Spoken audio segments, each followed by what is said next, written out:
Hay un dato referido a lo que está pasando en México desde que se produjo el cambio de gobierno, que no ha pasado desapercibido a la inversión internacional, AMLO. Andrés Manuel López Obrador, el nuevo presidente mexicano, es tremendamente popular. Nada comparable a sus más inmediatos predecesores. AMLO ganó la presidencia de su país, con un amplio margen y un nivel de popularidad que superaba el 70%, y que una vez que asumió la presidencia llegó incluso al 80%.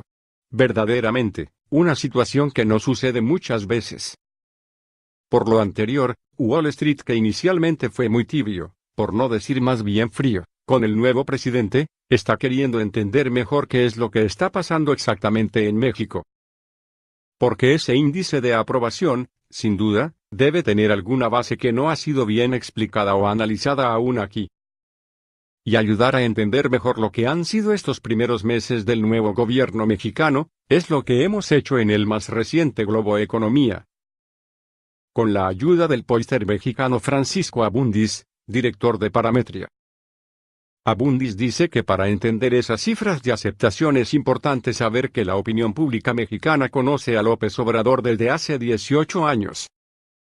Y que, sin lugar a dudas, ha creído mayoritariamente en sus promesas, aunque ahora las expectativas sean muy altas.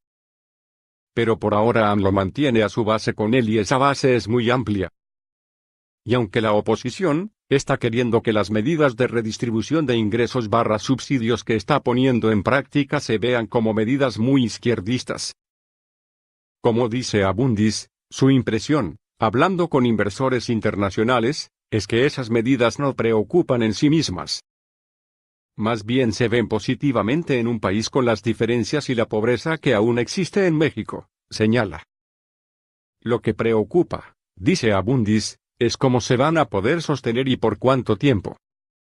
Una muy clarificante conversación, que espero que encuentren de interés.